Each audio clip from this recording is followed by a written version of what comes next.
บ่ฮู้นะ เจ้าก็บอกหมอติบ่สิไปว่าข่อยเคยฟังเข็มบ่แม่นเคยซักยาคุมแล้วข่อยมีอาการแบบนี้ข่อยเมื่อยเมื่อไรข่อยบ่มีแรง ขอบ่ไป เจ้าก็บอกหมอแบบนี้ เฮ้ย เจ้ากล้าบ่บอกบ่าวลาว ขอบ่กล้า บอกเพิ่นว่าบ่าวลาวเอ้ยไร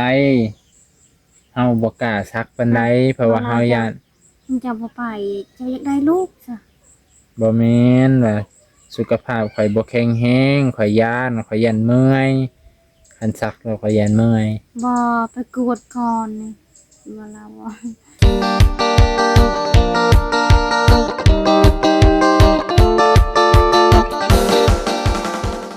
สบายดีพ่อแม่พี่น้อ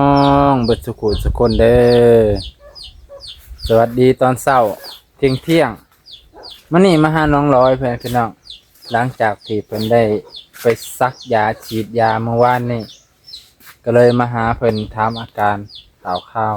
ๆเบิ่งเขาเพิ่นเขียวงามให้พี่น้องเอ้ยฟ้าถ้ามีหลายให้เนี่ยคือสิบ่อึดข้าวกินเด้อน้องร้อยนี่โอ้ถือว่างามเด้อพี่น้องมีแต่บอนนี่จะแหละที่ว่าบ่งามเนี่ยกับช่วงนั้นแหละนั่นเพราะว่ามันอยากเรื่องๆเนี่ยบอนอื่นเนี่ยเขียวเบิดพี่น้องโอ้เป็นเฮ็ดนาเป็นได้พี่น้องสองผัวเมียเพิ่นเนาะไปเบิ่งไปถามอาการน้องลอยเป็นจังไดบ่ได้มา2 มื้อตั้งแต่เบิกเงินจักว่าใครแน่ล่ะบ่จักใครแน่เลยก็ดีแล้วพี่น้องเอ้ยเนาะพี่น้องว่าจังไดคันใครแน่เลยก็ดีแล้วสบายดีน้องลอยเอ้ย สวัสดี บุญมีไปไส วันนี้มันหนู นอนอยู่เพื่อนสร้างนุชนะบ่โอ้สัมภาษณ์ไกลๆเพิ่นถามแบบเอ็กโคซีฟถามบ่ดนดอกใจเย็นๆอย่าบ่ได้เล่นโทรศัพท์นี่เป็นห่วงนำโทรศัพท์บ่อยากคันดีแหละเพิ่นเล่นโทรศัพท์เจ้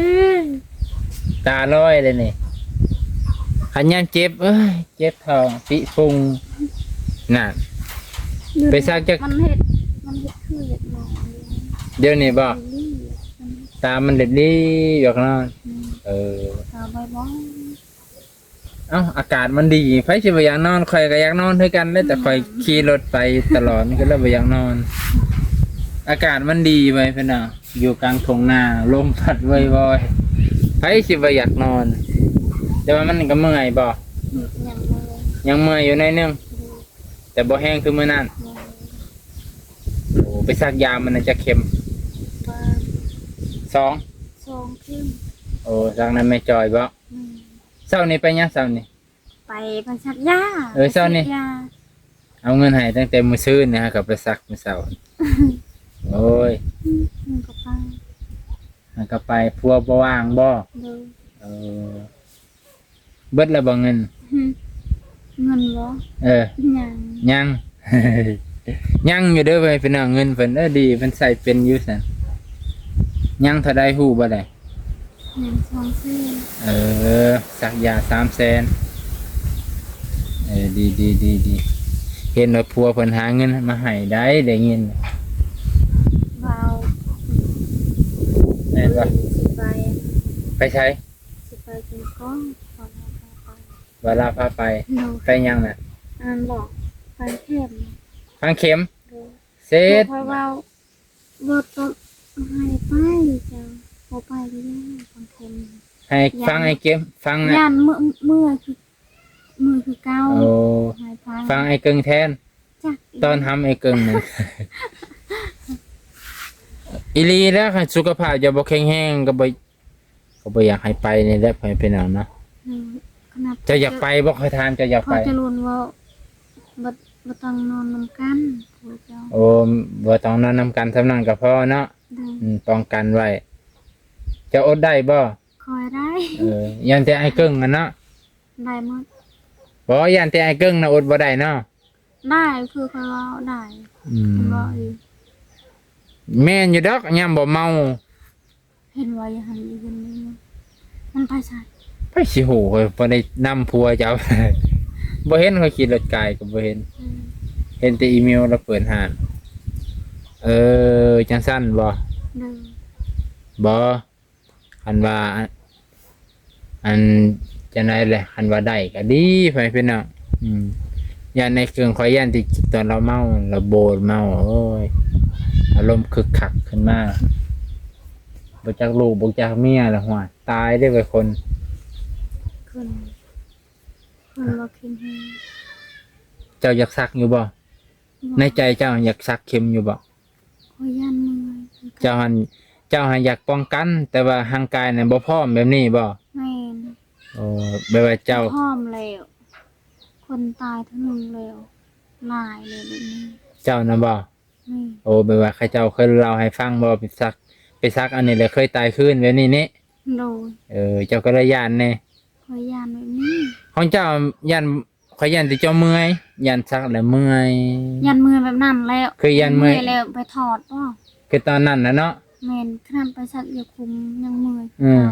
ขนาดไปซักยาคุมซื่อก็ยังเกือบสิล้มสิตายได้ไป คือ แล้ บ่ ว รอด เกือบบ่รอดฟังเข็มมันจำสิดนเด้อบัดนี้ จ้ะโอ้โหนะ เจ้าก็บอกหมอติบ่สิไป ว่าค่อยเคยฟังเข็มบ่แม่นเคยซักยาคุม แล้วค่อยมีอาการแบบนี้ค่อยเมื่อย เมื่อ ค่อยบ่มีแห้ง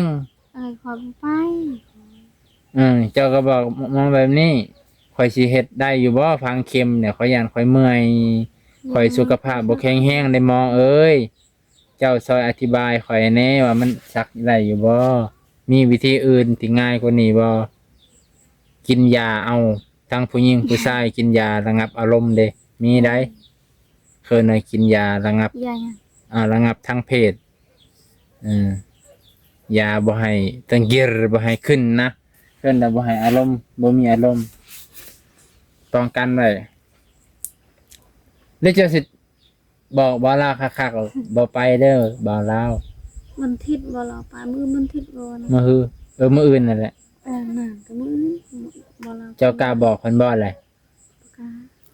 จำเป็นไปบ่ คือก็เจ้าก้าวบอกคุยบอกอีก็บอก เจ้าก็บอกเพิ่นว่าข่อยย้านบ่แม่นว่าข่อยบ่อยากซักข่อยย้านข่อยเมื่อย เนาะ ขอว่าเข่งแห้ง สุขภาพข่อยบ่แข็งแรงข่อยย้านข่อยเมื่อยคือตอนซักยานั้นนี่คือซักยาคุมนั้น เพิ่มกันนั้นเมื่อยหมดเลย เลยชลาเลย อีหลีแหละตอนนั้นจน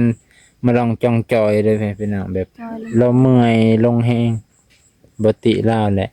คนสุขภาพบ่แข็งแรงเนาะสิไปซัก มีบางเข็มอีกขอยเห็นแล้วคนตาย เออ คือคอยนี่แหละ แบบคนบ่แข็งแรงคือเจ้าเนาะ อืม ไปซักไปเลย ไม่ได้เป็นหยังเลยมันอยากตาย คน โอเคเฮง เจ้ากล้าบ่บอกบ่าวลาว ขอบกล้า บอกเพิ่นว่าบ่าวลาวเอ้ยไรเฮาบ่กล้าซักปานใดเพราะว่าเฮาย้าน มันจะบ่ไปจะอยากได้ลูกจ้ะ บ่แม่นว่า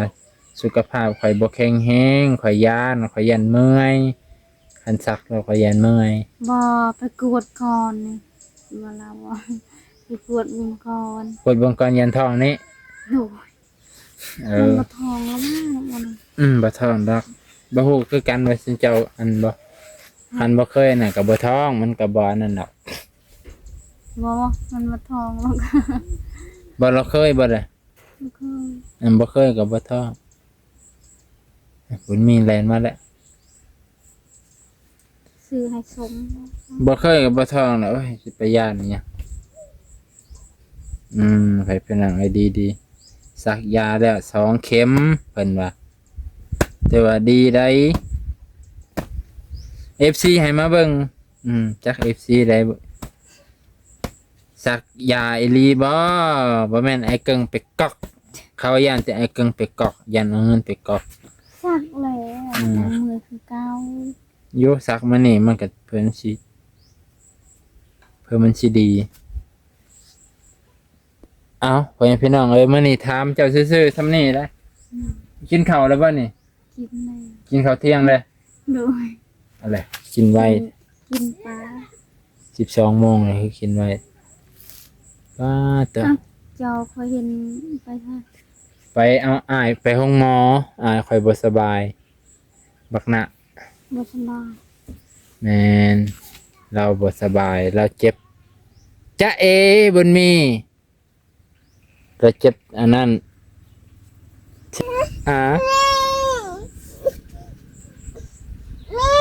มีสิกินนมบ่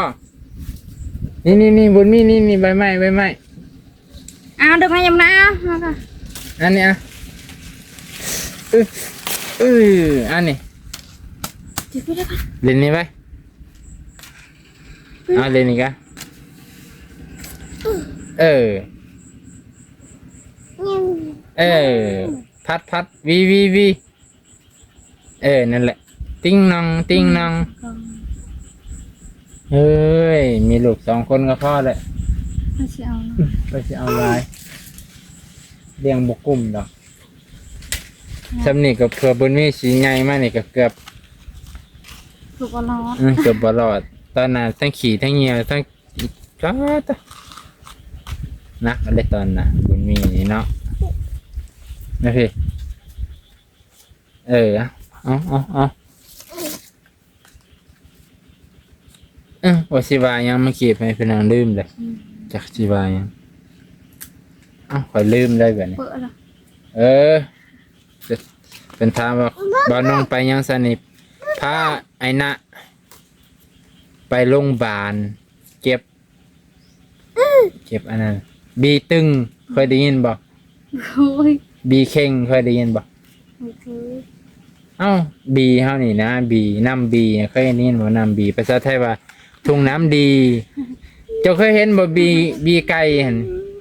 อืม บ่เคยเห็นแหละแล้วก็เลยบ่ฮู้นี่อย่าเพิ่งกินนี่เอานี่ นี่คือยี่คือไม่จอยฮะ อยู่ห้องหมอใหญ่เลยได้ แม่น่ะ เสียเงินเป็นล้านเลยมันนี่ คุณ เคาะมาตำแต่เช้าเลย เป็นหลาน เกือบ2 ล้านแล้ว1.6 แสน เจ้าไป คอยแล้วเป็นผู้เสียหายเป็นจังไดไอ้น้องก็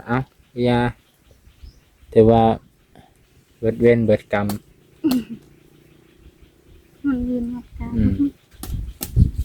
ยามบอกก็บอกบ่ฟังบัดยามเจ็บไข้ได้มากอ่ะบ่มุ่มคอยคือเก่านะเด้อฟังเด้อไอ้น้องบอกอันต้องฟังเด้อบุญเพ่งบอกอันต้องฟังเด้อพ่อแม่พี่น้องเอ้ยนั่นแหละนี่วีจังซี่เด้อนี่บุญมีเราบ่อยากเป็นคนอ่อยเป็นคนแบบบ่งอแงนี่ถ้าเฮ็ดให้เพิ่นดี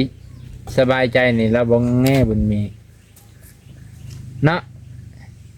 เชียดอย่างเดียวนี่แหละนี่อันแม่โพด เตรียมผักคักแล้วนางร้อยอื่นตายได้ ก็บอกเพิ่นโอ้ยเอาบ่กล้าปานใดเอายันเมื่อยเด้ คือเขาชักยาคุมตอนนั้นมันไปชักยาคุมมันเข็มเดียว เข็มเดียวหนึงเนาะ ยังชักลายป้าถู จักว่าสิซำไร รอไปเสียดนี่ อันนี้บุญมี ตายค่ะ นี่อันนี้จักสิเล่นจักสิกินนี่ล่ะมื้อนี้เราบ่ได้กินนมมาบ่จัก กิน ยังบ่ทันนอนเว้นบ่นี่ ยัง คือว่านอนเมื่อกี้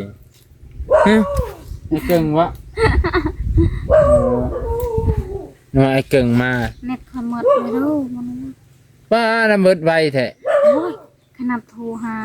บ่ฮอดเดือนได้นี่ค่อยสมัครบ่ฮอดเดือน ขนาดโทรหาพอจะหล่นโทรหาหมดเน็ตแล้ว เบิดแบตบ่เกี่ยวกับเน็ต เน็ตเอาเงินเน็ตเอาอู้ยบ้านเราเบิ่งแล้ว เบิ่งแล้วบ่ หมดแล้วชื่อคอยนี่เดี๋ยวว่า สมัครใหม่100,000ได้อยู่เดือนหนึง เดือนหนึ่ง 95,000น่ะซ้ำว่า100,000นั่นแหละอีก 5,000 กีบนะ เป็นเนวัน ติดหนี้ไผ เจ้า โอ้ โง่จะไปแล้วไง อืม มันค่อย ไปเมืองเช้านี่คือบ่ให้เขาสมัคร ดินคือมันแดด คือบ่ให้เขาสมัครจะไปเช้านี่ไปซักยา มั แล้ว น ก็ แดดมันพิง เบิดแบตพิงบ่ห้าม บ่ยากดอกเบิดแบตเขาถอดซิมแล้วเขาใส่เครื่องเขาแล้วให้เขาสมัคร หรือเอาเบอร์ให้เขาแล้วก็ให้เขากดใส่ ให้เจ้าเลย โอ้สมัครเน็ตก็ให้เบานุ่งให้เป็นยังไง คอยบ่เป็นให้คอยเป็นเคยเฮ็ดเอง มื้อหน้ามื้อในก่อนมื้อนี้สัญญาณแถวนี้มันบ่แห้งนี่คือมื้อนั้นแหละบ่สิสมัครฟาดจัง2มื้อจังได้สมัคร คัดๆเคินๆสัญญาณก็บ่มี ยามฝนมันบ่คือยามแดดยามแดดอากาศมันรวงสัญญาณมันดีเนาะบุญมีเนาะเฮ้ยบุญมีนี่ก็ได้ตั้งแต่น้อยจนใหญ่เอ้าแพ่พี่น้องเอ้ยเที่ว่าน้องลอยกะซ่องคิดซ่องใจอยากอิหยังก็อยากฟังเข็มแน่บ่อยากฟังแน่เพิ่นยันเมื่อย เขียนมือคือเก่า ยันเมื่อยคือเก่าแต่เพิ่นบ่กล้าบอกบ่เล่า ให้บ่ลงบอก อืม กล้าบ่ลง ก็สิญาตินี่ยังเพิ่นก็บ่ได้หาย บอกนึงเจ้า ก็บอกด้วยเหตุผลคันข่อยมาพ่อเพิ่นข่อยสิบอก อันมาข่อยบ่พ่อเพิ่นจักเทื่อข่อยก็ไปเวียกทางอื่นเพิ่นก็มา เจ้าเป็นบ่เขาเป็น ก็อธิบายให้เพิ่นฟังเพิ่นก็สิฟังเหตุผล ถ้าข่อยซัก ถ้าข่อยฟังเข็มข่อยย่านเมื่อยคือตอนข่อยซักนั้นเพราะว่าข่อยนี่เป็นขนาดตอนซักยาคุมซื่อๆก็ยังเมื่อยคันไปฟังนี่มันให้สิทำได้แต่ฤทธิ์มันสิโอ้ เป็นมืออีก สุขภาพบ่แข็งแรงนี่บ่คือสับอันเอื้อยไผ่ค่อยได้เนาะเราสุขภาพแข็งแรงแม่ลำดี เตะฮอดพัวปิวพุ่นแหล้วคนสุขภาพแข็งแรงได้แล้ว เตะหัวพัวเลย เจ้านี่บ่ไหวดอกซักไปน่ะพอดีเลยโลก10โลก5สิเข้ามาหาอีก เอาเพื่อนพี่น้องเอ้ยสิจบเพียงเท่านี้แหละ หลังจากที่เพิ่นได้ชักยาแล้วเพิ่นก็อยากบอกเพิ่นก็อยากไปซักยาแน่เพิ่นก็อยากไปฟังเข็มแน่บ่อยากไปฟังเข็มแน่สองจิตสองใจย่านโรคเก่ามันกลับมาก็คือโรคเมื่อยนี่แหละเพิ่นก็อยากบอกบ่าวลาวแต่ก็บ่กล้าอยากให้เกิงบอกว่าซั่นไปพี่น้องอ้าวมื้อนี้ขอบใจ คันบ่าวลาวมาเพิ่นย่านพัวบ่อยู่ อย่ามันไป ย่านเราไปบัดนี้จังได๋ก็ฝากคลิปนี่ถึงบ่าวลาวนี่เด้อพ่อพี่น้องเอ้ยจังได๋ก็ฝากคอมเมนต์ให้เพิ่นอายเพิ่นฮู้แหน่น้องร้อยนี่กังวลว่าซั่นน่ะกลัวกังวลกับการพังเข็มพ่อพี่น้องเนาะในใจนี่เพิ่นก็ว่ารับรองว่าบ่มีคนที่3แน่นอนขอบใจขอบคุณที่รับชมเด้อมาส่องหยังเด้